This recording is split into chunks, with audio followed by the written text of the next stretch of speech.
Tu vas laisser ton frère à la porte?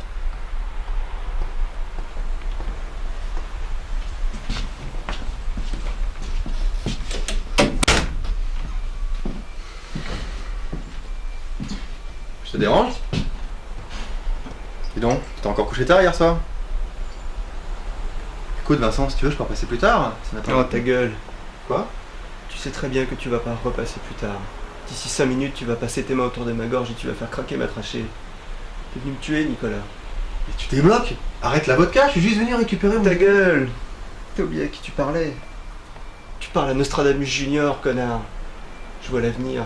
L'avenir par tranche de 5 putains de minutes. Vincent, je connais ton problème. Un problème? C'est pas un problème. Une maladie mortelle, c'est un problème. Une jambe cassée, c'est un problème. Ce que j'ai dans la tête, moi, c'est une malédiction. Un truc aberrant que personne n'a jamais voulu croire. J'ai jamais réussi à convaincre qui que ce soit de la réalité de mes visions. Mais enfin, mon petit Vincent, le temps ne passe que dans un sens. Du passé vers l'avenir, c'est normal. Bah non, c'est pas normal. Toutes les 5 minutes pour moi, le temps passe dans un sens et dans l'autre, en avant et en arrière. Pas de surprise, pas d'échappatoire, tout est déjà écrit. Mais tu sais que moi, je t'ai toujours cru. Je suis ton petit frère et j'ai toujours cru ce que tu me disais. Mais là, tu dérailles. Je vais pas te tuer. Oh mais si, on peut rien faire contre. On peut pas changer l'avenir, ça a jamais marché. Crois-moi, j'ai eu 5000 occasions d'essayer. À chaque fois, j'ai vu la crasse arriver, j'ai essayé de corriger le tir, mais non, rien à faire. Si ça n'allait pas arriver, je l'aurais pas vu. Le destin a aucune raison de faire preuve de souplesse. Le destin, il fait ce qu'il veut et il nous emmerde. Oui, tu vas encore me raconter l'histoire d'Isabelle. Par exemple, oui, tu sais ce que c'est toi de commencer une dispute en sachant exactement comment elle va se terminer? Mais tu as tout essayé pour qu'elle reste. Elle est partie en claquant la porte, exactement comme je l'avais vue. Pour moi, c'est comme si elle me quittait 2 fois en 5 minutes. Écoute Vincent, je sais tout ça. Mais aujourd'hui, il n'y a rien à éviter.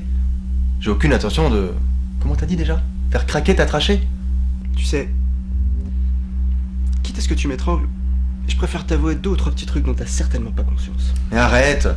Tu crois quand même pas que je suis venu recueillir ta confession et te donner les derniers sacrements avant de te dézinguer? Ça en devient ridicule! Tu sais pourquoi Rebecca t'a quitté? Elle est partie sans un mot, à 1 semaine de votre mariage. Y a pas assez de variantes du mot salope pour définir ce qu'elle t'a fait, hein? Et où tu veux en venir? Moi je sais pourquoi elle est partie. Un soir, j'avais peut-être un petit peu trop bu, je l'ai appelée. Je lui ai dit qu'il valait mieux qu'elle connaisse la vérité. Que si Isabelle m'avait quitté, c'est parce que t'avais couché avec elle. Quoi? Évidemment, elle l'a assez mal pris, mais plutôt que de te faire une scène, je lui ai conseillé de partir sans rien dire, de disparaître. D'un seul coup. Mais tu dis n'importe quoi! J'ai beaucoup réfléchi quand Rebecca est partie. J'ai compris pourquoi elle l'a fait. Je pense que tu dis tout ça pour me brouiller les idées. Mais non, je supportais pas l'idée que tu puisses réussir ton mariage, alors que moi, ton grand frère, j'étais en pleine déprime sentimentale. D'ailleurs, en parlant de ça, grand frère, petit frère, tu te souviens de Benjamin? Non, t'étais trop jeune peut-être. Mes parents en parlent de temps en temps. Pas facile d'avoir perdu un enfant si tôt.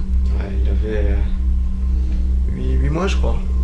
Toi t'avais 3 ans, moi j'en avais 7. L'âge de raison. Je me souviens pas. Évidemment, t'étais pas là. Il y avait juste Benjamin, dans son petit berceau, et moi, avec le presse-papier. Tout le monde a cru que c'était un accident, que le presse-papier était tombé d'une étagère, mais non. Il était dans ma main. C'est moi qui ai brisé la tête du petit monstre. Mais pourquoi? Mais pour la même raison qui fait que tu vas me tuer. Je l'ai vu, j'ai su que j'allais le faire. Même à 7 ans, j'étais plus assez naïf pour croire que je pouvais échapper à mon destin.